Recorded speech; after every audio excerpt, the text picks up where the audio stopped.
విద్యార్థిని విద్యార్థులకు స్వాగతం. ఈ వీడియోలో మనం హిందీ వ్యాకరణంలోని భాగంగా ముఖ్యమైన అంశమైనటువంటి సంధి గురించి మనం నేర్చుకుందాం. సో ఈ వీడియోలో మనం సంధికి సంబంధించి సంధికి పరిభాష, సంధికే భేద్, స్వర సంధి, స్వర సంధికే భేద్ ఈ టాపిక్స్ మనం నేర్చుకుంటాం. ఈ సెకండ్ పార్ట్లో వచ్చి నెక్స్ట్ పార్ట్లో వచ్చి మనం వ్యంజన సంధి, విసర్గ సంధి గురించి మనం నేర్చుకుంటాం. ఓకే, మీరు ఈ వీడియోని పూర్తిగా చూడండి. సంధికి పరిభాష డెఫినేషన్స్ కూడా మనకి టెట్, ఎల్పిసెట్, డిఎస్సిలో అడుగుతూ ఉంటారు.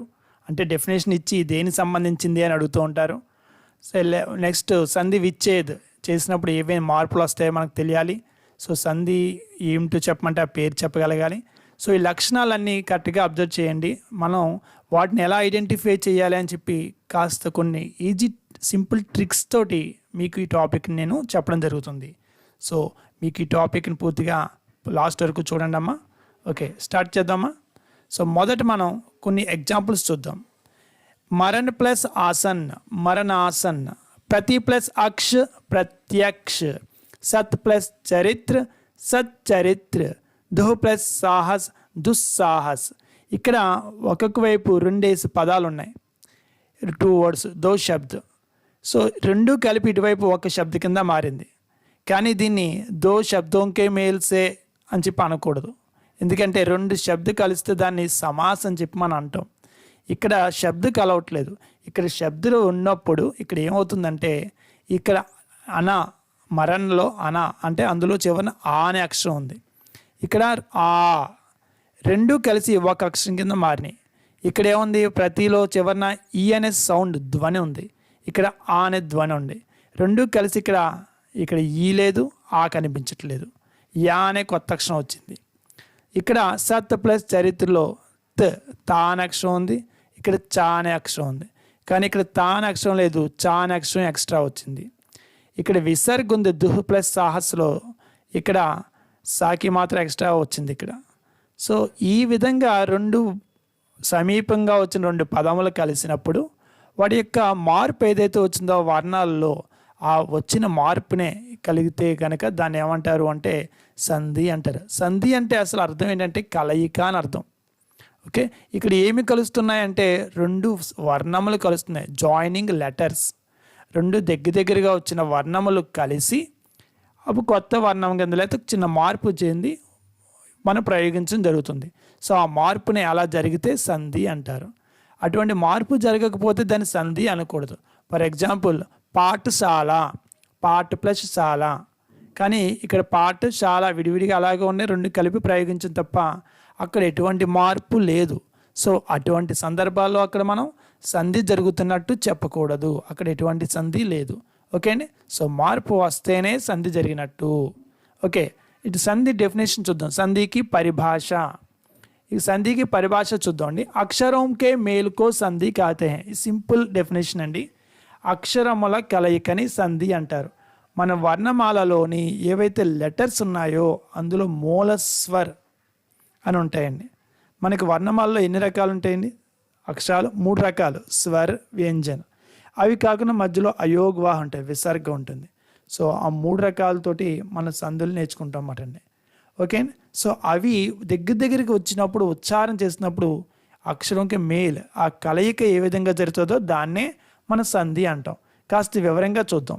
దో శబ్దో మే మనం ఇందాక చూసాం, 2 పదాలలో పాస్ పాస్ అనేవాలే దగ్గరగా వచ్చినటువంటి దో వర్ణంకే మేల్సే 2 వర్ణముల యొక్క కలయికతో ఏమంటారంటే ఏక్ నయా శబ్ద బంతాయి, ఒక కొత్త శబ్దం అనేది రావడం జరుగుతుంది. ఇందాక చూసాం మనం సత్ ప్లస్ చరిత్ర, సచ్చరిత్ర అనే కొత్త ఓడ ఏర్పడింది. మరియు ఇంకేం జరుగుతుందంట, దోనోంకే బీచ్ వికార్ హోతా హై. ఆ 2 పదముల యొక్క మధ్యలో ఒక వికార్, ఒక మార్పు అనేది, వికార్ అంటే పరివర్తన్ అని అర్థం, చేంజ్ వస్తుంది. ఇలా మార్పు వస్తే దాన్ని ఏమంటారు? ఈసే సంధి కాతే హై, దాన్ని సంధి అంటారు. ఓకేనండి, ఇక్కడ వరకు క్లియర్ అండ్ డెఫినేషన్ వరకు. సంధికే ప్రకార్. సంధి ఎన్ని రకాలుగా ఉంటుందో చూద్దాం. సంధి అంటే దేని మధ్య జరుగుతుందని చెప్పుకున్నాం? వర్ణముల కలయిక, 2 వర్ణములు. మనం భాష అనేది ధ్వనుల యొక్క సమాహారం. మనం మాట్లాడుతున్న అన్నీ కూడా మన నోట్లోంచి ఏవైతే సౌండ్స్ వస్తున్నాయో ఆ సౌండ్స్ బట్టే మన భాష అనేది ఏర్పడడం జరిగింది. మన యొక్క మనసులోని భావనలు ఆ సౌండ్స్ ద్వారానే మనం వ్యక్తం చేస్తున్నాం. ఒక్కొక్క సౌండ్కి ఒక్కొక్క సింబల్ ఇచ్చుకుని మన అక్షరాల కింద ఏర్పాటు చేసుకున్నాం. సో ఆ సౌండ్స్ అనేవి డిఫరెంట్ సౌండ్స్ ఏవైతే ఉన్నాయో అవి ఏమవుతాయంటే దగ్గరగా ఫాస్ట్గా మనం ర్యాపిడ్గా ప్రొనౌన్స్ చేసినప్పుడు వాటి మధ్య ఒక కలయిక జరిగి కొత్త కొత్త సౌండ్స్ కింద మనకు వస్తూ ఉంటాయి. అది ఏ విధంగా జరుగుతున్నాయో అది సంధిలో నేర్చుకుంటాం. సో ఆ సౌండ్స్ అన్నింటినీ కూడా ఒక ఆర్డర్లో మనకి కూర్చి ఏం చెప్తాం అంటే వర్ణమాల కింద ఏర్పాటు చేసుకున్నాం. సో వర్ణమాలలో ఈ సౌండ్స్ని ముఖ్యంగా 3 రకాలుగా చెప్పుకుంటాం. అవి ఏమిటి? స్వరని, వ్యంజన అని చెప్తాం. ఇవి రెండూ కాకుండా అయోగ్వా ఉంటాయి, విసర్గ ఉంటుంది మధ్యలో స్వర తర్వాత అమ్మహ ఉంటుంది కదా. సో వీటి ప్రకారమే సో అక్షరాలు 3 రకాలు ఉన్నాయి కనుక సంధులు కూడా ముఖ్యంగా మనకి హిందీలో 3 రకాలే ఉంటాయి. ఏమిటి అంటే స్వర సంధి, వ్యంజన సంధి, విసర్గ సంధి. ఈ స్వర సంధి ఏమిటండి అంటే రెండు స్వర ఏవైతే ఉన్నాయో అవి ఒక దగ్గరికి వచ్చినప్పుడు అంటే మొదటి పదం చివరన ఒక స్వరు, రెండవ పదం మొదటన ఉన్న స్వరు రెండూ కూడా దగ్గరికి వచ్చినప్పుడు వాటి మధ్య ఏదైతే మార్పు జరుగుతుందో దాన్నే స్వర సంధి అంటారు. వాటి మధ్య నుంచి కలయికని. అదే వ్యంజన సంధి ఎలా ఏర్పడుతుంది అంటే మొదటి పదం చివరన వ్యంజన్, ఆ తర్వాత వచ్చే స్వర కానీ వ్యంజన కానీ కలిసినప్పుడు ఏదైతే మార్పు వస్తుందో దాన్ని వ్యంజన సంధి అంటారు.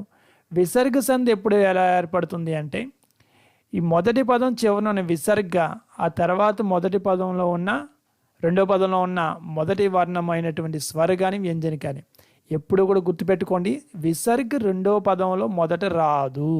ఎందుకంటే అది స్వతంత్ర ధ్వని కాదు, ఏదో ఒక సపోర్ట్ తోటే అది ఉంటుంది. అందువలన మొదటి పదం చివరన మాత్రమే విసర్గ వస్తుంది, రెండో పదం మొదటన స్వర కానీ వ్యంజన కానీ వస్తుంది. ఇలా వస్తే దాన్ని విసర్గ సంధి అంటారు. సంధి ఎన్ని రకాలు? 3 రకాలు గుర్తుపెట్టుకోవాలి. సంధి కితనే ప్రకారకే అంటే ముఖ్యంగా 3 రకాలు: స్వర సంధి, వ్యంజన సంధి, విసర్గ సంధి. ఓకేనమ్మా, ఇక్కడ వరకు క్లియరా? నెక్స్ట్ చూద్దాం స్వర సంధి. స్వర సంధి అంటే ఏమిటి? దో స్వరం కే బీచ్ వికార్ హోతో స్వర సంధి కాతే హై. ఆల్రెడీ మనం చెప్పుకున్నాం, రెండు దగ్గరగా వచ్చిన స్వర్ అంటే ఓవెల్స్ ఏవైతే ఉంటాయో వాటి మధ్య మార్పు జరిగితే దాన్ని స్వర సంధి అంటాం. ఓకే, ఎగ్జాంపుల్ చూద్దాం. ఇక్కడ నాగ్ ప్లస్ అర్జున్, ఇక్కడ గా అంటే చివరన ఆ అనే సౌండ్ ఉంది, ఇక్కడ ఆ ప్లస్ నాగార్జున్ అంటే ఇక్కడ దీర్ఘం వచ్చింది, ఆ ప్లస్ ఆ. సో ఇక్కడ సంధి జరిగింది. పో ప్లస్ అన్ పవన్, ఇక్కడ పో చివరన ఏముంది? ఓ అనే సౌండ్ ఉంది, పో ప్లస్ ఓ, పా ప్లస్ ఓ పో. ఇక్కడ అన్లో ఆ ఉంది, ఓ ప్లస్ ఔ, రెండు స్వర కలిసి కొత్తగా ఏర్పడింది. సో నెక్స్ట్ ఇంకో వర్డ్ చూద్దాం. మహా ప్లస్ ఈష్, మహా చివరన ఆ, ఈష్లో ఈ, ఆ ప్లస్ ఏ కింద మారింది మహేష్. ఈ రకంగా ఏవైతే రెండు స్వర కలయికతోటి వాటి యొక్క రూపం మారి మరి కొత్త పదం ఏర్పడుతుందో దాన్ని ఏమంటాం అంటే స్వర సంధి అంటాం. ఓకే అండి, ఈ స్వర సంధి ఎన్ని రకాలు ఉంటాయి? మళ్ళీ స్వర సంధిలో టైప్స్ ఉంటాయి, ఇవి మనం చూద్దాం. ఓకే, స్వర సంధికే ప్రకార్. సంధి ఎన్ని రకాలు చెప్పుకున్నాం? సంధి ముఖ్యంగా 3 రకాలు: స్వర సంధి, వ్యంజన సంధి, విసర్గ సంధి. మరలా ఇందులో మనం స్వర సంధి ఎన్ని రకాలుగా ఉంది అంటే స్వర సంధి 5 రకాలు చెప్పుకుంటాం.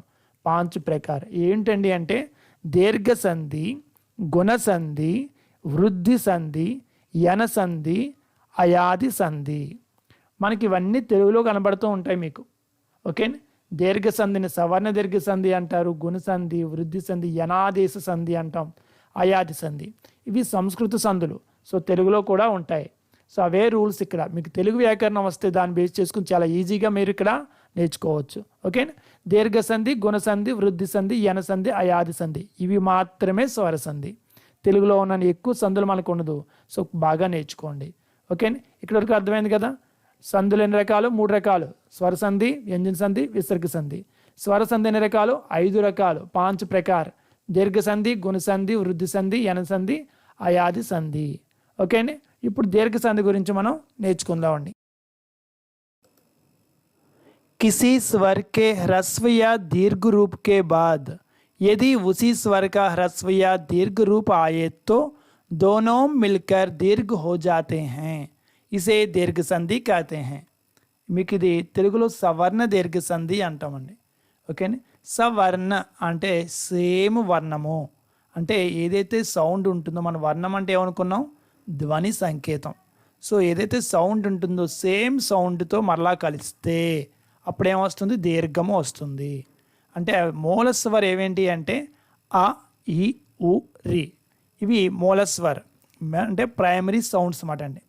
సో ఈ ప్రైమరీ వోవెల్స్ ఏవైతే ఉన్నాయో ఇవి అదే లెటర్ తోటి, అంటే ఆ అనేది మళ్ళీ సేమ్ ఆ అనే సౌండ్ తోటే కలిస్తే, ఈ అనేది ఈ అనే సౌండ్ తోటే కలిస్తే, ఊ అనేది ఊ అనే సౌండ్ తోటి కలిస్తే, ఇలా కలిస్తే అప్పుడు ఏమవుతుందంటే దాని యొక్క దీర్ఘం రూపము అనేది వస్తుంది. ఓకే, కిసీ స్వర్కి ఏదైనా ఒక స్వరం హ్రస్వయ దీర్ఘ రూపకే బాద్, హ్రస్వము దీర్ఘము అంటే హ్రస్వం అంటే ఇది ఆ, దీర్ఘ అంటే ఆ, రెండు కూడా సౌండ్లు ఒకలాంటివే. సో వాటి యొక్క రూపం రెండు కూడా ఒకే వర్ణం, సవర్ణం, ఒకే సౌండ్స్ అన్నమాట. సో వాటి యొక్క ఆ అవ్వచ్చు, ఆ అవ్వచ్చు. దాని తర్వాత ఎది ఒకవేళ ఉసి స్వర్క, మొదట ఏదైతే సౌండ్ ఉందో ఫస్ట్ ఆ ఉంటే సెకండ్ కూడా ఆ ఉండాలి. అలా అదే స్వర యొక్క హ్రస్వయ దీర్ఘ, అప్పుడు కూడా అంతే. ఇది ఫస్ట్ ఉండొచ్చు, సెకండ్ ఉండొచ్చు.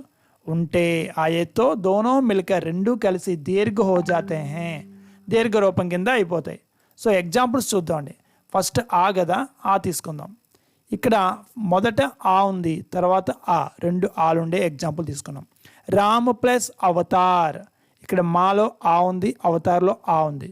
సో ఇక్కడ వచ్చేటప్పటికి ఏమైంది, ఆ రామావతార్. ఒక ఆ అనేది లోపించి రెండు కలిసి దీర్ఘం కింద ఇక్కడ మనకు కనిపిస్తున్నాయి. అర్థమైందండి. సో ఆ ప్లస్ ఆ, పుస్తక్ చివరిన ఆ ఉంది, ఆలయలో ఆ, రెండు కలిపి పుస్తకాలయ్, ఇక్కడ దీర్ఘం వచ్చింది. ఈ మొదటి ఆ అనేది ఒక ఆ అనేది లోపించింది. ఆ ప్లస్ ఆ, విద్యా అధ్యయన్, విద్యాధ్యయన్, విద్యా ఆలయ్, విద్యాలయ్. సో ఇక్కడ అర్థమవుతుంది కదా మీకు ఏ విధంగా సంధి జరుగుతుందో. సో దీన్ని మనం తెలుగులోని సవర్ణ దీర్ఘ సంధిలో మనం చూసుకుంటాం. సో దాన్ని బేస్ చేసుకుంటే మీకు ఈజీగా వస్తుంది. ఓకేనండి. సో ఆ అనేది అర్థమైంది కదా. నెక్స్ట్ ఈ అనే కాంబినేషన్, ఈ కాంబినేషన్లో ఉంటాయి అన్నమాట అండి.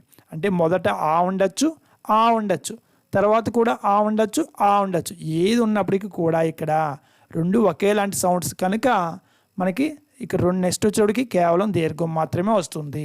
అలా వస్తే దాన్ని దీర్ఘ సంధి అంటారు. అదేవిధంగా ఈకి ఉంటుంది, ఊకి ఉంటుంది. సో ఈకి కూడా ఎగ్జాంపుల్స్ చూద్దాం. ముని ప్లస్ ఇంద్ర, మునీంద్ర. పరి ప్లస్ ఈక్ష, పరీక్ష. మహీ ప్లస్ ఇంద్ర, మహేంద్ర. గౌరీ ప్లస్ ఈశ్వర్, గౌరీశ్వర్. ఇక్కడ అబ్జర్వ్ చేసే సౌండ్స్ ఈ ప్లస్ ఈ ప్లస్ ఈ ప్లస్ ఈ ప్లస్ ఈ. ఇక్కడ దీర్ఘం ఉండొచ్చు, రస్సం ఉండొచ్చు, కానీ సేమ్ అదే కలిసినప్పుడు లాస్ట్ రిజల్ట్ ఏమవుతుంది, కేవలం దీర్ఘం మాత్రమే వస్తుంది. ఓకే అండి. సో నెక్స్ట్ ఊతో సౌండ్స్ కూడా చూద్దాం. ఊ సౌండ్తో కూడా మనం కొన్ని ఎగ్జాంపుల్స్ చూద్దాం. గురు ప్లస్ ఉపదేశ్, గురు ఉపదేశ్. గురువులో ఫస్ట్ ఊ ఉంది, ఉపదేశ్లో ఊ ఉంది. ఊ ప్లస్ ఊ, గురు ప్లస్ ఉపదేశ్, గురు ఉపదేశ్. చాలామంది తెలియక గురోపదేశము అంటారు. గురోపదేశ్ అంటే ఇక్కడ సంధి నియమాలకు విరుద్ధంగా ఉంది, అంటే వ్యాకరణబద్ధంగా అది తప్పు మాట. కానీ కొన్ని మన వాడుకలో వచ్చి అటువంటి తప్పులు చాలా మన ప్రయోగంలో ఉంటూ ఉంటాయి. సో మనం వ్యాకరణం నేర్చుకుంటున్నాం కనుక అవి జాగ్రత్తగా అబ్జర్వ్ చేసుకుంటూ నియమం ఎంతవరకు ఉంది చూసుకుంటూ ఉండాలి. ఓకే అండి. లఘు ప్లస్ ఉర్మి, లఘూర్మి. వధూ ప్లస్ ఉత్సవ్, వధూత్సవ్. భూ ప్లస్ ఊర్ధ్వ, భూర్ధ్వ్. ఈ విధంగా దీర్ఘము కానీ హ్రస్వం కానీ ఏదైతే ఫస్ట్ ఉందో సేమ్ అదే వర్ణం తర్వాత, అంటే ఇక్కడ హ్రస్వం ఉందని చెప్పి ఇక్కడ హ్రస్వం ఉండక్కర్లేదు. ఇక్కడ హ్రస్వం ఉండి ఇక్కడ దీర్ఘం ఉన్నా పర్లేదు, ఇక్కడ దీర్ఘం ఉండి ఇక్కడ హ్రస్వం ఉన్నా పర్లేదు, రెండు దీర్ఘం ఉన్నా పర్లేదు. కానీ చివరి రిజల్ట్ మాత్రం ఖచ్చితంగా దీర్ఘమే రావాలి. జనరల్గా ఇలా ఏముంటాయి, ఆ, ఈ, ఊ ఈ సౌండ్స్ ఉంటాయి. అలా వచ్చినప్పుడు చివరిన వాటి యొక్క దీర్ఘ రూపం వస్తుంది. అందువలన దీన్ని దీర్ఘ సంధి అంటారు. ఓకేనండి. సో ఇందులోనికి మూలస్వరం ఇంకోటి రీ ఉంది, అరు. కానీ జనరల్గా హిందీలో అరుని రీని మనం తెలుగులో అరు అంటూ ఉంటాం, కానీ యాక్చువల్గా రీ అని చెప్పి అనాలి. రీని రీకా ప్రయోగ్ నహి హోతా, హిందీలో ఉపయోగించాం. కానీ కొన్ని సాంస్క్రిట్ వర్డ్స్ ఉన్నాయి, ఎందుకంటే సాంస్క్రిట్లో ఉంటుంది కానీ హిందీలో దీర్ఘరూపం, దీన్ని మనం హిందీలో ప్రయోగించాం. కేవలం హ్రస్వం మాత్రమే ఉంటుంది కనుక దీర్ఘ సంధికి మనం దీన్ని తీసుకోం. పితృ ప్లస్ రిన్ పితృన్. ఓకేనా. సో యాక్చువల్గా ఇది దీర్ఘ సంధిలోకి మనం తీసుకోమాట అండి, ఎందుకంటే మనకు దీర్ఘ రూపం హిందీలో లేదు. ఓకే, మనం దీనికి సింపుల్ ట్రిక్ ఒకటి నేర్చుకుంటాం అని చెప్పుకున్నాం. సో మనకి ఎగ్జాంపుల్ ఇచ్చినప్పుడు మనకి దీర్ఘ సంధి సంబంధించి ఏదైనా ఒక వర్డ్ ఇచ్చినప్పుడు మనకి ఏం కనిపిస్తుంది అంటే ఆ ఈ ఊ యొక్క మాత్ర దీర్ఘం ఏదైతే ఉందో అది మనకి కనిపిస్తుంటుంది మధ్యలో. చూడండి ఇక్కడ ఆ ఉంది, సో ఇక్కడ ఈ అని ఉంది, నెక్స్ట్ ఇక్కడ ఊ అని చెప్పి ఉంది. సో ఇలా కనబడితే వెంటనే మనం ఐడెంటిఫై చేయొచ్చు ఏంటని, ఇది దీర్ఘ సంధి అని వస్తుంది అని. ఓకే అండి. నెక్స్ట్ సంధి చూద్దాం అండి, గుణసంధి. మన తెలుగులో ఉంటుంది ఇది కూడా గుణసంధి. జబ్ ఆ ప్లస్ ఆ కా సంయోగ్. ఇందాక మనం ఆ ఈ ఊ రి వాటికి అవే ఆడినప్పుడు దీర్ఘ సంధి వచ్చింది. ఇప్పుడు అలా కాకుండా ఆ మొదటి పదం చివరన ఉండాలి. మనం ఇక్కడ గుర్తుపెట్టుకోండి, సందులో ఆ అంటే ఆ అవ్వచ్చు, ఆ అవ్వచ్చు, ఈ అంటే ఈ అవ్వచ్చు, ఈ అవ్వచ్చు. ఈ మొత్తం ఆ సేమ్ లెటర్ అంతా కూడా మనం ఒక సౌండ్ తోటి పిలిచినా సరే మనం అలాగే అర్థం చేసుకోవాలి. ఓకే అండి. సంధి అన్నీ కూడా ఇక్కడ ఫస్ట్ ఆ ఉంటే తర్వాత ఈ కానీ ఊ కానీ రీ కానీ వచ్చినప్పుడు వాటితో కలిసినప్పుడు ఏ విధంగా మార్పు చెందుతుందో దాన్ని గుణసంధి అంటారు. ఓకే అండి. సో జబ్ ఆ కా సంయోగ్ ఈ ఊ तथा री से होता है तो क्रमशः ये वो और अर हो जाते हैं, गुण संधि कहलाते हैं. అర్థమైంది కదా. మొదటి పదం చివరన ఆ కానీ ఉన్నప్పుడు తర్వాత పదం రెండవ పదం మొదటిన ఈ కానీ ఉంటే ఇక్కడ సేమ్ లెటర్ ఏ కింద మారుతుంది. ఊ కానీ రెండవ పదంలో మొదట వస్తే ఓ కింద మారుతుంది. రీ ఉంటే అర్ అవుతుంది. కొన్ని ఎగ్జాంపుల్స్తో చూద్దాం, క్లియర్గా అర్థమవుతుంది. నర్ ప్లస్ ఇంద్ర నరేంద్ర. నర్ చివరన నర్ అంటే ఆ ఉంది, ఇక్కడ ఇంద్రలో ఈ ఉంది, ఆ ప్లస్ ఈ ఏ కింద మారింది. గన్ ప్లస్ ఈష్ చూడండి, నర్ గన్ మహా ఇక్కడ ఆ ఉన్నాయి, కానీ సెకండ్లో ఈ ఉన్నాయి. రెండు కలిసి ఇక్కడ ఏమైనాయి ఏలైనాయి. నర్ ప్లస్ ఇంద్ర నరేంద్ర, గన్ ప్లస్ ఈష్ గణేష్, మహా ప్లస్ ఇంద్ర మహేంద్ర, మహా ప్లస్ ఈష్ మహేష్. ఓకే, ఇలా ఏర్పడితే గుణసంధి అంటాం. ఇప్పుడు ఆ ప్లస్ ఈ చూసాం, ఇప్పుడు ఆ ప్లస్ ఊ చూద్దాం. ఆ ప్లస్ ఊ ఏమవుద్ది అనుకునే ఇక్కడ ఓ అవుతుంది. ఓకే, పర్ ఉపకార్, పర్లో ఆ ఉంది, ఉపకార్లో ఊ ఉంది, పర్ ఉపకార్ ఓ కింద మారింది. జల్ ఊర్మి జలోర్మి. గంగా ప్లస్ ఉదక్ గంగోదక్, గంగా ప్లస్ ఊర్మి గంగోర్మి. సప్త్ ప్లస్ రిషి సప్తర్షి. మహా ప్లస్ రిషి మహర్షి. ఓకే, ఈ విధంగా మనకి ఆ ఊ కానీ రీ కానీ ఈ కానీ రెండో పదం మొదటి ఉండి మొదటి పదం చివరన ఏముండాలి ఆ కానీ ఉండాలి. అప్పుడు ఏమవుతుంది, అది గుణసంధి అవుతుంది. మనం గుణసంధిని ఏదైనా ఒక వర్డ్ ఇచ్చినప్పుడు ఇది గుణసంధా కాదో ఎలా ఐడెంటిఫై చేయాలంటే, జనరల్గా వచ్చి గుణసంధి పైన వర్డ్ పైన మాత్ర ఒక మాత్ర ఏకి మాత్ర కానీ ఓకి మాత్ర కానీ ఇచ్చినప్పుడు మనకి ఏమవుతుందంటే జనరల్గా ఇలా పైన ఒక గీత కనపడుతూ ఉంటుంది. సో అలా కనబడితే ఒక వర్డ్ మధ్యలో అలా కనిపిస్తే జనరల్గా ఏమవుతాయి అంటే గుణసంధి అవుతూ ఉంటుంది. ఓకేనా. సో అంటే మనం చెక్ చేసుకోవడానికి ఇది గుణసంధి అనే ఒక నమ్మకంతో చెక్ చేయడానికి వీలుగా ఆ తర్వాత మన రూల్ చెక్ చేసుకుంటే ఈజీగా మనం ఐడెంటిఫై చేయొచ్చు. కొన్ని విసర్గ సంధుల్లో కూడా వస్తాయి, మ్యాక్సిమం గుణసంధికే ఇవి ఉంటాయి, ఏకి ఓకి మాత్ర. ఓకేనా, ఏ ఓ మాత్రాలు గుణసంధిలో ఉంటాయి, అది చూసి మనం గుణసంధి అని ఐడెంటిఫై చేయొచ్చు. ఓకేనా. సో నెక్స్ట్ రేఫ్ వస్తుందండి, మహర్షి సప్తర్షి ఇటువంటి. సో అప్పుడు కూడా గుణసంధి కింద మనం ఐడెంటిఫై చేయొచ్చు. నెక్స్ట్ వచ్చి మనకి వృద్ధి సంధి అండి. వృద్ధి సంధి వచ్చేటప్పటికి మొదటి పదం చివరన ఆలే ఉంటే యూజువల్గా, రెండవ పదం మొదటిన మాత్రం ఏ కానీ ఓ కానీ ఉంటే అప్పుడు రెండు కలిపినప్పుడు ఏమవుతాయంటే రెండో పదం మొదటిన ఏ ఉంటే ఐ కింద మారిపోద్ది, ఓ ఉంటే ఔ కింద మారుతుంది. ఓకే, ఇక్కడ ఏ ఉండొచ్చు ఐ ఉండొచ్చు, ఓ ఉండొచ్చు ఔ ఉండొచ్చు. అప్పుడు మాత్రం రిజల్ట్ ఏమవుతుంది, కేవలం ఆ వృద్ధి చెంది ఆ సౌండ్ సెకండ్ ఫామ్ ఏదైతే ఉందో ఆ ఐ ఔ ఈ రూపం మాత్రమే వస్తుంది. ఓకే, సో ఎగ్జాంపుల్ చూద్దాం. ఆ ఇవి మొదటి పదం చివరన ఉన్నాయి. ఏక్ చివరన ఏముంది ఆ ఉంది, దేవ్ ఆ ఉంది, సదా ఆ, మహా ఆ ఉంది. ఏక్ ప్లస్ ఏక్ ఏ ఉంది, ఏ దేవు ప్లస్ ఐశ్వర్య, సదా ప్లస్ ఏవ్, మహా ప్లస్ ఐశ్వర్య. అప్పుడు ఏమవుతుంది ఇక్కడ ఏకైక్ ఐకి మాత్ర, దేవైశ్వర్య ఐకి మాత్ర, సదైవ్ మహైశ్వర్య. సో ఈ విధంగా ఏవైతే ఏ ఉన్నా ఐ ఉన్నా సరే ఇక్కడ ఐ మాత్రమే కనబడుతుంది. సో అలా వస్తే దాన్ని ఏ సంధి అంటారు? వృద్ధి సంధి అంటారు. అదేవిధంగా ఓ ఉన్నా ఔ ఉన్నా, జల్ ప్లస్ ఓగ్ ఆ ప్లస్ ఓ, జలౌగ్. పరమ ప్లస్ ఔషధ్ ఆ ప్లస్ ఔ, పరమ ఔషధ్.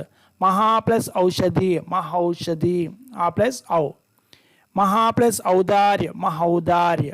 సో ఈ విధంగా మొదటి పదం చివరన ఆలే ఉంటాయి, రెండో పదం మొదటిన ఏ కానీ ఐ కానీ ఓ కానీ ఔ కానీ ఉంటాయి.